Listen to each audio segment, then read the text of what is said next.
भगवान किसका उदाहरण दें तो भगवान अपना ही उदाहरण देते हैं। भगवान के समान कोई नहीं। अब उनके समान कोई नहीं तो वो किसका उदाहरण दे, तो वो अपना ही उदाहरण देते हैं कि तुम तुम कर्म के लिए कह रहे हो कि मैं कर्म क्यों करूं, तो तुम मेरा ही उदाहरण देखो कि मैं भी कर्म कर रहा हूं। न मे पार्थस्ति कर्तव्यम त्रिषु लोकेषु किंचन नानवाप नानवाप्तम वाप्तव्यम वर्त एव च कर्मणि यदि ह्ययं न वर्तेयं जातु कर्मण्यतन्द्रितः मम वर्तमानुवर्तन्ते मनुष्याः पार्थ सर्वशः।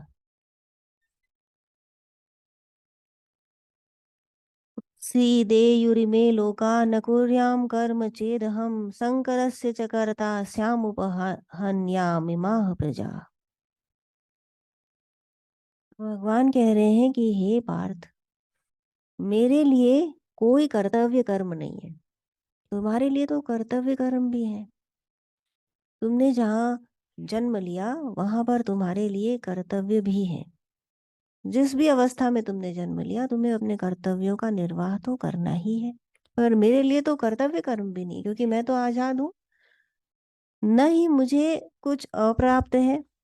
तीनों लोकों में मेरे लिए प्राप्त करने के लिए शेष कुछ भी नहीं है। फिर भी मैं कर्मों में प्रवृत्त रहता हूँ। तीनों लोकों का निर्माण भगवान ने ही किया है। उनके लिए तो कुछ भी अप्राप्य नहीं है और न ही उन्हें कुछ प्राप्त करने की इच्छा है। तो बिना इच्छा के वो कर्मों को कर रहे हैं। तो वो किसी भी बंधन में नहीं है, कोई उनकी आसक्ति नहीं है। लेकिन कह रहे हैं कि फिर भी ऐसा होते हुए भी मैं कर्म कर रहा हूँ। तो तुम्हारे लिए तो कर्तव्य कर्म विशेष है, तुम्हें तो वो भी करने हैं।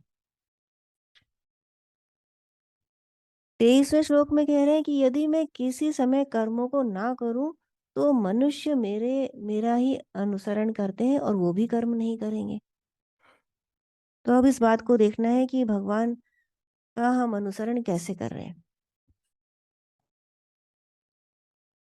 इस बात को समझना है कि भगवान का लोग अनुसरण कैसे कर रहे हैं और भगवान यदि कर्मों को नहीं करेंगे तो उनका अनुसरण कैसे नहीं करने से क्या हानि हो जाएगी।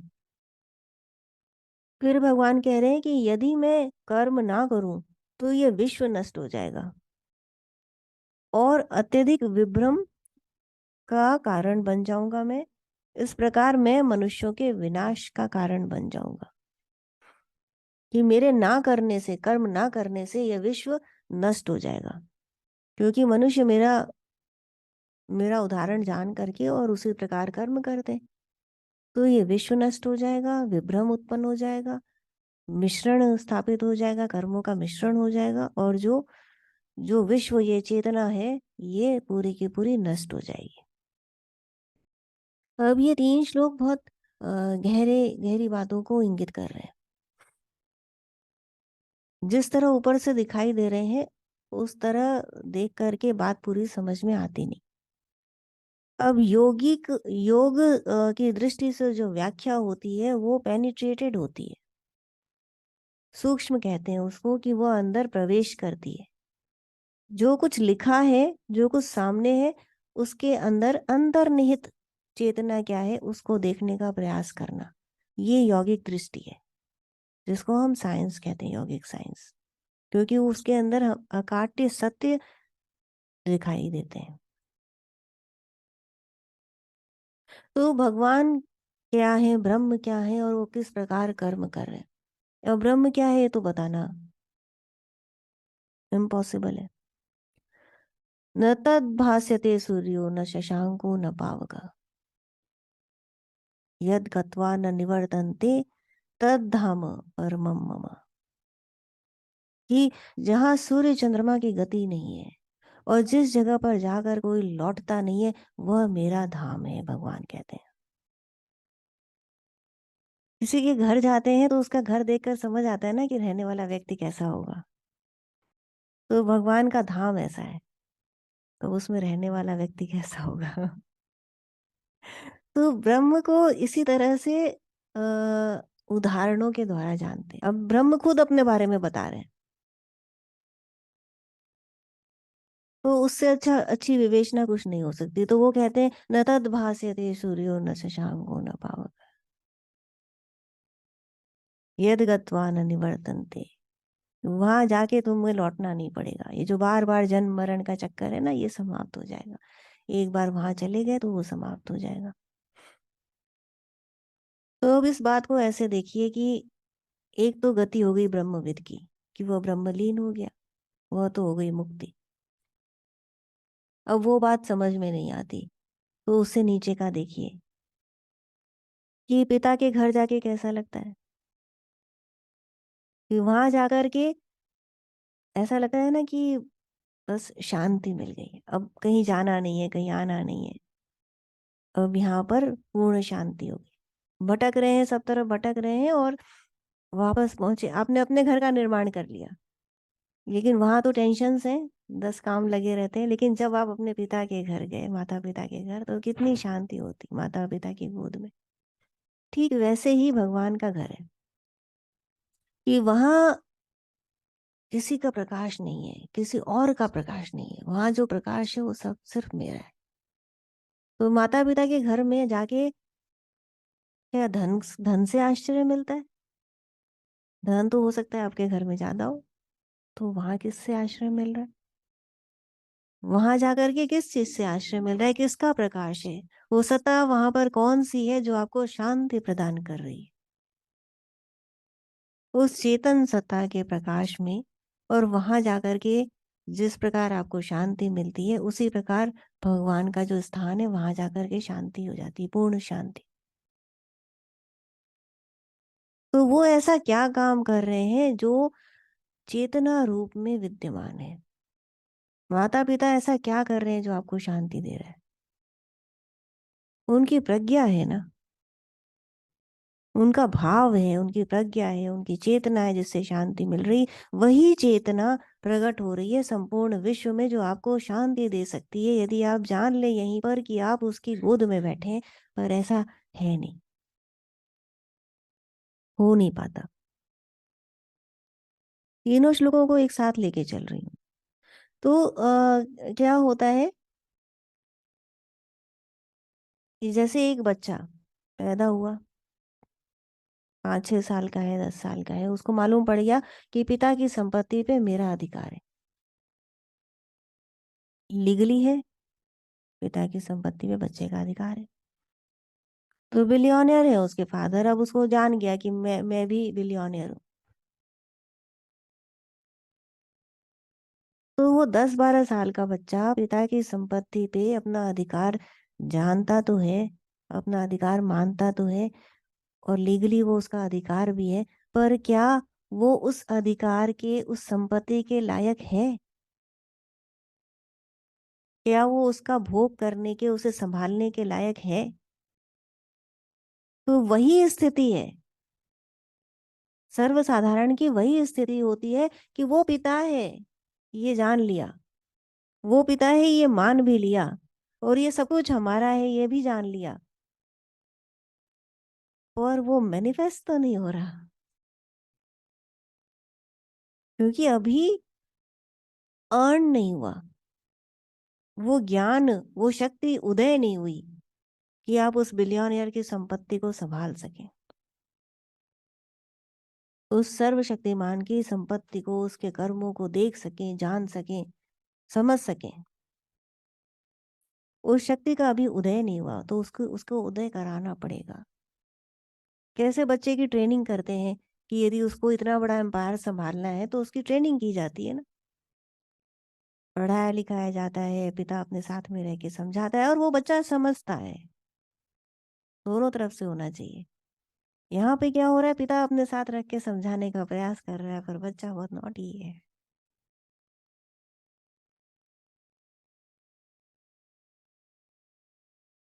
तो उसे देखना पड़ेगा कि वो पिता क्या काम कर रहे हैं, उसे देखना पड़ेगा। अब क्या होता है, एक जो बिलियनियर है, it's a good example, I am finding it's a good example. अब इतनी बड़ी, इतना बड़ा एम्पायर है उनका, तो वो 24 घंटा काम नहीं करते हैं। They hardly work for 3-4 hours. But उनका कार्य उनके लास्ट वर्कर तक आता है कि नहीं आता है? उनकी सोच, उनका डायरेक्शन आता है कि नहीं आता है?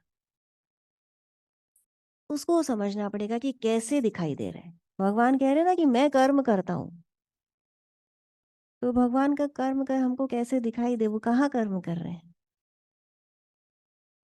कैसे आके कर्म कर रहे हैं? भगवान दिखते तो नहीं हमको। अब वही नहीं दिखते, अब उनका कर्म कैसे दिखाई देगा?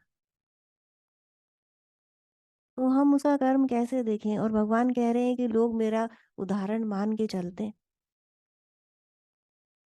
तो क्या किससे कहानियों की बात हो रही है? कि जैसे राम जी का चरित्र लिखा हुआ है या कृष्ण का चरित्र लिखा हुआ है, अरे कृष्ण को तो फॉलो करना भी मत, गड़बड़ हो जाएगी।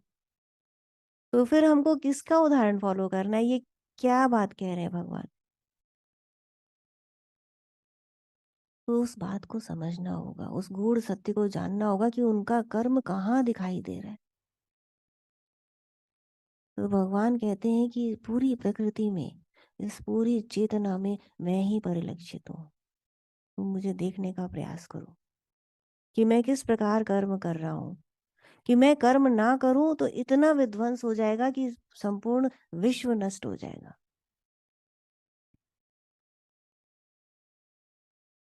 तो भगवान के मन से, उनकी अनिच्छा की इच्छा से सृष्टि का निर्माण होता है। और सूक्ष्म जगत का की संरचना होती है। तो पहले जड़ प्रकृति की संरचना होती है और फिर भगवान अपने कारण विचारों से उसमें ऊर्जा प्रदान करते हैं। वो ऊर्जा जिसके जिसके अंदर पूरे जो सागर के समान विद्यमान हो जाती है, जिसको हम भव सागर कहते हैं, और उसके अंदर सभी ग्रह आदि नक्षत्र उसके अंदर तैरते रहते हैं और एक दूसरे से जुड़े रहते हैं, समन्वय में काम करते हैं, उस ऊर्जा का निर्माण होता है। फिर उन्हीं के अंदर परमाणुओं के अंदर समन्वय आता है और तब मूर्त रूप में, पंचभूतों के रूप में वो प्रकट होते हैं। और उन पंचभूतों के मिश्रण के फलस्वरूप ये जो जगत हमें दिखाई दे रहा है ये बनता है। और इस जगत के अंदर जो कुछ हो रहा है ये भगवान का स्वप्न स्वरूप है, कि उसके स्वप्न में हम चेतन दिखाई देते हैं।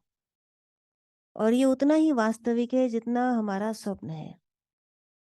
आप स्वप्न देखते हैं तो वो उस समय के लिए पूरी तरह वास्तविक है, लेकिन जब आप जागे तो आपको मालूम पड़ता है कि नहीं, वो स्वप्न था। उसका हमारे इस जागृत काल में कोई कोई भी महत्व नहीं है, लेकिन उस समय वह सत्य था और आपने देखा ये भी सत्य है।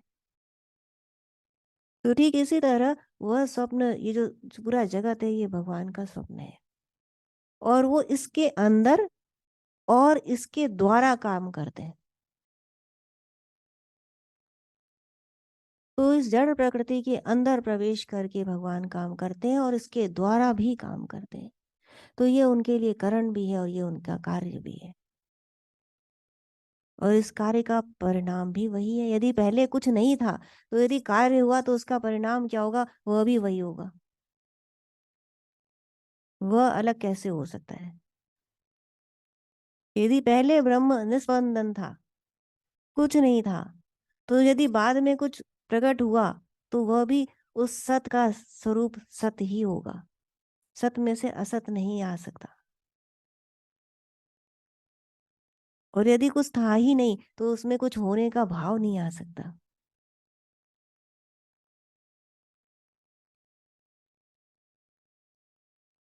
यदि काल, हम कहें कि काल में कोई वस्तु क्रम होता है काल में, कि जैसे अब अभी था अभी नहीं है और उसके बाद वो फिर हो गया। ये आप पहले नहीं थे, फिर आपने जन्म लिया, फिर आप बड़े हुए, आपकी मृत्यु हुई और फिर आप अप्रगट हो गए। तो ये काल के अंदर क्रमवार चलता है। तो जब पहले कुछ नहीं था तो बाद में भी कुछ नहीं है, सत्य यही है। तो जो बीच में प्रकट है वो मिथ्या। तो भगवत कर्म इस प्रकार दिखाई देता है कि वो प्रत्येक वस्तु की चेतना के अंदर समाहित है। और चेतना कौन सी? ब्रह्म चेतना, उसकी प्रज्ञा, उसमें दिखाई दे रहा है वो। तो किसी के आचार व्यवहार कार्य में भी वो है। अब यदि ब्रह्म चेतना संपूर्ण विश्व में प्रवाहित है, उसकी धारा पूरे विश्व में प्रवाहित है, तो यहाँ सही गलत कहाँ? जो जिसे आपने गलत कहा वो भी ब्रह्म, जिसे आपने सही कहा वो भी ब्रह्म, जिसे आप जुआ कह रहे हैं, शराब कह रहे हैं, वो भी ब्रह्म, और जिसे आप अमृत कह रहे हैं, जिसे आप हेल्थ ड्रिंक कह रहे हैं, वो भी ब्रह्म, जिसे आप मृत्यु कह रहे हैं वह भी ब्रह्म, जिसे आप जन्म कह रहे हैं वह भी ब्रह्म। तो इन सब भूतों में, इन सब कार्यों में उस ब्रह्म की चेतना स्थापित है, वही प्रवाहित है। और यदि वह चेतना ना हो तो संपूर्ण विश्व कार्य नहीं कर सकेगा। वो जिस तरह अभी विद्यमान है उस तरह विद्यमान नहीं रह सकेगा और लुप्त हो जाएगा, क्योंकि उस अनंत ब्रह्म से संपूर्ण विश्व की परिकल्पना हुई और उसी अनंत में वो पुनः समा जाता है।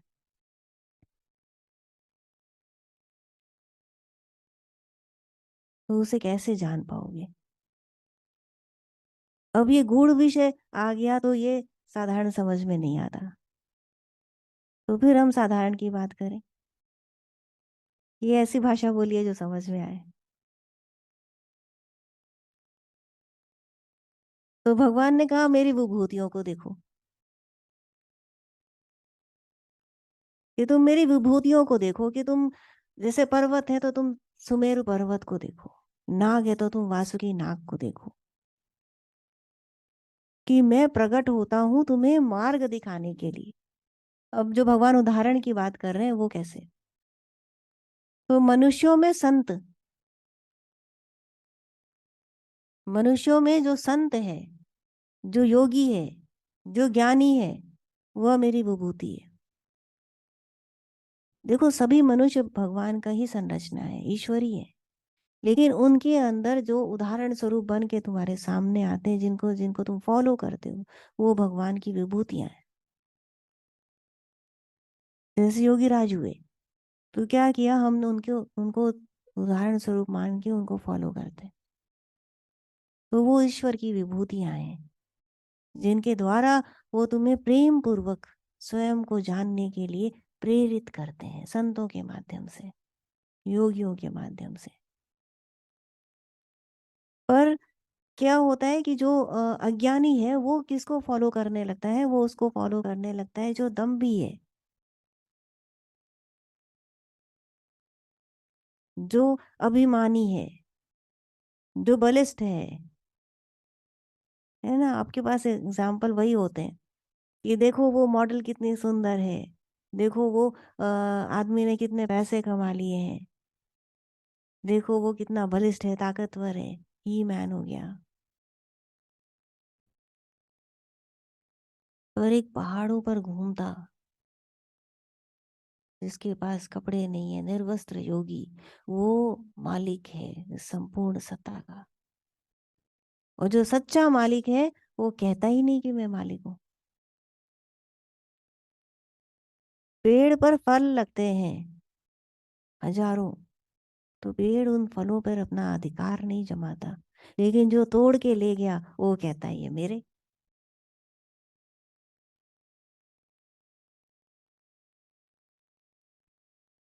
तो भगवान कहते हैं कि मेरी विभूतियों को तुम देखो, मैं किसमें प्रकट प्रकट मैं सब में हूँ, लेकिन मेरा मैनिफेस्टेशन किसमें है, तुम उसे फॉलो करो। चट्टान में भी भगवान है, कीचड़ में भी भगवान है, लेकिन उसमें वो मैनिफेस्ट नहीं हो रहे, उसमें उनका स्वरूप दिखाई नहीं दे रहा। तो उनका स्वरूप किस में विद्यमान है? जैसे सूर्य, सूर्य की किरणें पड़ी, हजारों जल के पात्र रखे हैं, सब में पड़ी, और सब सब उस किरणों को प्रकाशित कर रहे हैं, दिखा रहे हैं, लेकिन कोई का पानी गंदला है, किसी का पानी मटमैला है, किसी में दूध पड़ा है, किसी में जहर पड़ा है, और कोई स्वच्छ निर्मल जल है। तो सूर्य किस में प्रकाशित होगा? कहाँ दिखाई देगा? जहाँ निर्मल जल है। तो सूर्य तो एक ही है, लेकिन उसका मैनिफेस्टेशन अलग-अलग हो जाता है। तो तुम्हें सूर्य को देखना है तो क्या तुम मटमैले जल के पास जाओगे? नहीं ना। तो उसी तरह जाओ वहाँ पर जहाँ पर मैनिफेस्टेशन हो रहा है, उसका मैनिफेस्टेशन हो रहा है। तो कृत्रिमता में मत जाओ। जो कृत्रिम है, जो क्षणिक है, वहाँ मत जाओ। सत्य को जानने का प्रयास करो। जो सत्य है वो सत्य है, वो सार्वभौमिक सत्य है, उसमें कोई त्रुटि नहीं है। उसको आइडियलिस्टिक विचारों कहकर त्याग देना तुम्हारी मूर्खता है। क्योंकि ये पूरी सतह उसी तरह चलती है।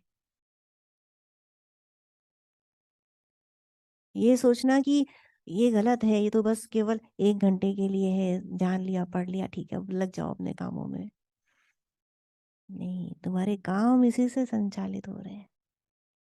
यही बता रहे हैं भगवान कि कर्म तो तुम्हें करना ही पड़ेगा, पर अपने हर कर्म को तुम आध्यात्मिक कर्म का दर्जा दो।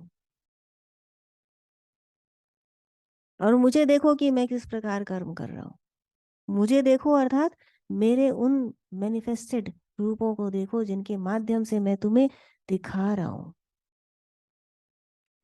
मेरे पास अक्सर लोग आते हैं, कहते हैं कि इंडिकेशन मिला था, मैं वहाँ गई थी और वहाँ पर मुझे गुरुजी की फोटो दिखाई दी, और मैं यहाँ सामने से जा रही थी तो मुझे ये बोर्ड दिखाई दिया, या मैं वहाँ गया था तो ऐसा मेरे संग हुआ। तो कभी कोई फोटो, कभी किसी की बात, कभी कोई बोर्ड, कभी कोई बुक, क्या है ये उसके कार्य है, ये उसका मैनिफेस्टेशन है, ये उसका प्यार है जो आपको मार्ग दिखा रहा है। ऐसे रूपों में प्रकृति आती है सामने और दिखाती है कि देखो ये तुम्हारा मार्ग है। यदि प्रकृति दिखा रही है तो उस तथ्य को जानने का प्रयास करिए, वो सच्चा मार्ग दिखा रही है। कहीं जाते हैं आप, आपने कुछ डिसाइड कर लिया कि वहां जाना है, जाते हैं और अचानक कुछ और बात सामने आती है और आप अपना मार्ग बदल देते हैं और आप वहां चले जाते हैं। वो मार्ग अच्छा होता है, बेटर होता है।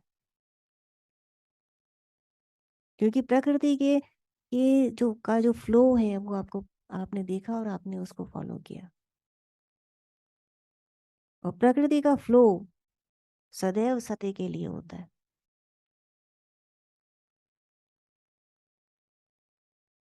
तो उसे देखना सीखना, उसे पहचानना सीखना, ये आध्यात्मिक मार्ग है।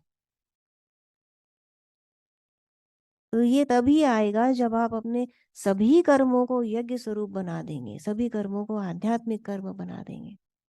हमने यज्ञ पर काफी बात की है। और आई वुड सजेस्ट कि आप लोग जो डिस्कशन है ऑनलाइन उसको अटेंड किया करिए, क्योंकि उसमें बहुत सी बातें सामने आती हैं। ना कर सके तो उसकी रिकॉर्डिंग सुन लिया करिए।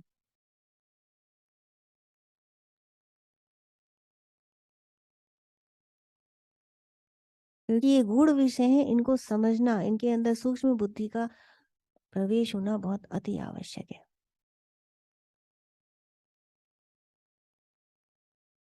तो इस प्रकार बता रहे हैं भगवान कि मैं ब्रह्मांडीय प्रज्ञा हूँ, मैं वो चेतना हूँ जिसे तुम हर जड़ वस्तु में देख रहे हो, और वो जड़ वस्तु भी मैं ही हूँ।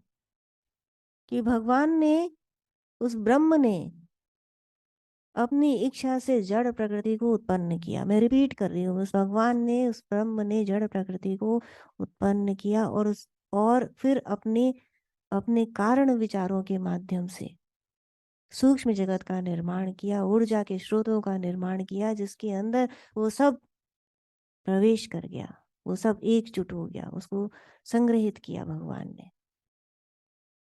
और फिर पुनः परमाणुओं को एकत्र करके, उन्हीं उसी के अंदर जो परमाणु उसके रूप में संचार होने लगा, उनको एकत्र करके पिंड बनाए, जिनको आप नक्षत्र, ग्रह, तारे, गैलेक्सीज कहते हैं। तो उसके पहले पंचभूतों का निर्माण हो गया। देखिए, सांख्य की तरह हम जाएं तो इस तरह हम देखेंगे कि पुरुष और प्रकृति को एक मानते हैं सांख्य, कि दोनों अनादिकाल से स्थित है। लेकिन यदि हम अद्वैतवाद में देखें तो केवल पुरुष ही पुरुष की सत्ता है, केवल ब्रह्म ही ब्रह्म है और उसकी इच्छा से प्रकृति का निर्माण होता है। तो प्रकृति से हुई हुआ महत्व, और तब मन बुद्धि अहंकार का, उसके सत रूप से इंद्रियों का संचार हुआ, इंद्रियों का निर्माण हुआ, और तन मात्राओं का निर्माण हुआ, शब्द रूप रस गंध स्पर्श, और उनके तम के प्रभाव से पंचभूतों का निर्माण हुआ। शब्द से आकाश का निर्माण हुआ, गंध से पृथ्वी का निर्माण हुआ, रूप से तेज अग्नि का निर्माण हुआ, रस से जल का निर्माण हुआ, और स्पर्श से वायु का। तो पंचभूतों का निर्माण हुआ। पंचभूतों से जो दिखने वाली प्रकृति है, मैनिफेस्टेड प्रकृति जो आपको दिखाई दे रही है, उसका निर्माण हुआ, और उस मन मैनिफेस्टेड प्रकृति के अंदर सब आ जाता है, जितना आपको दिखाई देता है, सब सभी ग्रह तारे नक्षत्र, जीव जंतु चट्टान पृथ्वी, मनुष्य पक्षी, सबका, प्रत्येक जो भी कुछ दिख रहा है उसके अंदर वही पंच महाभूतों का मिश्रण है। उसी के अलग अलग अनुपात के प्रभाव से हुआ। लेकिन कार्य कैसे कर रहे हैं कौन? जब सभी पंचभूतों से बने हैं तो कोई अच्छा क्यों और कोई बुरा क्यों? क्योंकि जो प्रकृति का निर्माण हुआ उसमें तीन घटक थे, तीन तत्व थे, सतरज और तम, जिसको गुण का भगवान ने कि त्रिगुणात्मक प्रकृति है, और उससे छूटना सबसे अधिक मुश्किल है। क्योंकि त्रिगुण का अर्थ है कि कर्मों का बंधन। त्रिगुणात्मक प्रकृति है इसलिए कर्म उत्पन्न हुए। जो जड़ प्रकृति के बाद जो ऊर्जा बताई वो कर्म, तो फोर्स है ऊर्जा का। जो भी कुछ आप करते हैं फोर्स दिखाई देता है ना, जैसे बुक उठाई तो उठा, एक फोर्स लगा, ये तो एक मोटी बात हुई। लेकिन एक ऊर्जा जो प्रवाहित है पूरे ब्रह्मांड में, वो कर्मिक है, वो कार्मिक है। और जैसे ही कोई ब्रह्मविद होता है इन कर्मों के ऊपर उठ जाता है, तब वो कर्मों के प्रभाव से बाहर निकल गया। तो सतरुज रज और तम, ये तीनों गुण उस पर प्रभाव नहीं करते, क्योंकि जैसे ही तुमने जान लिया कि तुम ही ब्रह्म हो, वैसे ही प्रकृति हाथ जोड़ के सामने खड़ी हो जाती है। तो इसीलिए जो योगी है वो इन पंचभूतों का मालिक है, लेकिन वो अपना अधिकार नहीं जताता। वो नहीं कहता कि मैं मालिक हूं। क्यों? क्योंकि वो क्या कर रहा है, वो भगवान का काम कर रहा है। वो तुम्हें प्रेम से बता रहा है कि तुम्हें क्या करना चाहिए।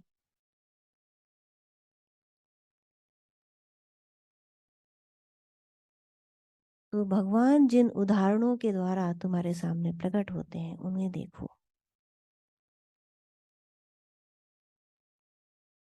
उनका अनुसरण करने का प्रयास करो।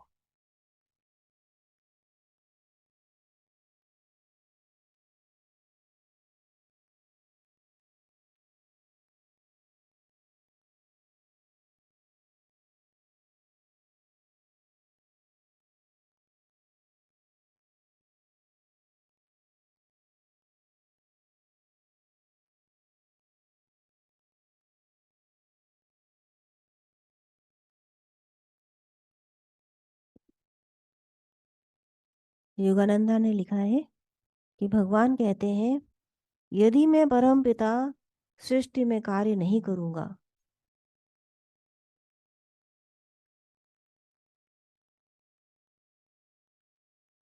तो सभी विश्व विस्फुटित होकर लुप्त हो जाएंगे। मेरा ब्रह्म चैतन्य ग्रहों के तैरते द्वीपों को सामंजस्यपूर्ण ब्रह्मांडीय महासागर में तैरते रखता है। कूटस्थ चैतन्य के रूप में मेरी प्रज्ञा ही सभी परमाणुओं को सचेत रूप से एक साथ बांध कर रखती है तथा समन्वय में उन्हें क्रियाशील रखती है।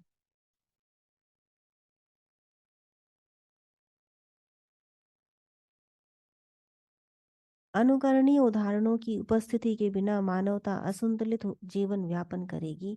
अपने कर्तव्यों के विषय में भ्रमित होकर नष्ट हो जाएगी।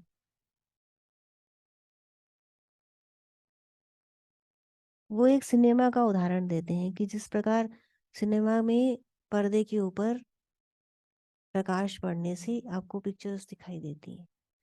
तो यदि उस प्रकाश को बंद कर दिया जाए तो जो चलचित्र चल रहा है वो बंद हो जाएगा।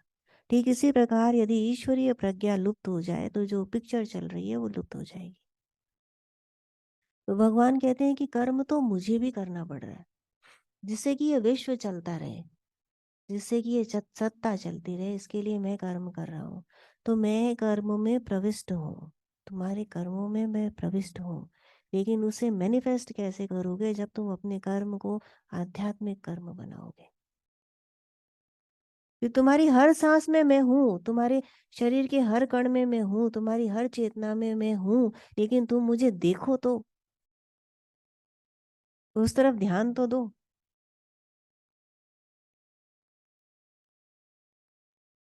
कि जैसे घर में बुजुर्ग होते हैं, हम माता पिता के उदाहरण से प्रारंभ किया था ना हमने। तो घर में बुजुर्ग होते हैं, माता पिता के आश्रम में जाके आपको शरण मिलती है, उनके घर में जाके। लेकिन बहुत से घरों में बुजुर्ग को एक कोने में डाल दिया जाता है। अब वो कुछ कर नहीं पा रहे, चल फिर नहीं पाते, तो आपने उनको एक कोने में डाल दिया, वो पड़े हैं, अपने केयर टेकर रख दिया, दैट इज इनफ। तो ठीक ऐसे ही है, भगवान की सत्ता को आपने एक कोने में डाल दिया, पड़ी है, दैट इज देयर, पर आप उसको देख ही नहीं रहे। आश्रय कैसे मिलेगा आपको? जब आप उसकी तरफ देखेंगे तब तो आश्रय मिलेगा। तो यदि आप देखते उनके पास जाके 1 घंटा 2 घंटा बैठते, उनको घर के कामों में इन्वॉल्व करते, सारी बात बताते उनको, तो आपको आपको बहुत इजी हो जाता जीना। क्यों इजी हो जाता? वो कुछ करते नहीं, वो क्या कहते, आपके सर पे हाथ रखते बोलते बेटा सब ठीक हो जाएगा। होता है ना? और सब काम आपके हो जाते। तो वो आगे बढ़ के कोई काम नहीं करते आपका, आपका बिजनेस नहीं संभालते, आपके कार व्यवहार को आप वो नहीं देखते, लेकिन उनका सर पर हाथ रख के ये कहना, ये आपके हर कामों में प्रविष्ट हो जाता। ठीक इसी तरह भगवान का ध्यान अपने हर काम में करिए और फिर देखिए वो कैसे मैनिफेस्ट होता है। ये तो जो एग्जाम्पल है बड़े बुजुर्ग का है, वो भी इंसान ही है आपकी तरह। पर यहाँ पे भगवत गीता में बात किसकी हो रही है? उस ब्रह्म की हो रही है जो सर्वशक्तिमान है, जो अंतिम सत्य है, उसकी बात हो रही है। तो उसको अपने कामों में प्रविष्ट करिए और फिर देखिए कि काम आप कर ही नहीं रहे होते, वो कर रहा होता है, और उसे जगह देनी पड़ेगी। कोने में रखने से काम नहीं चलेगा। राइट?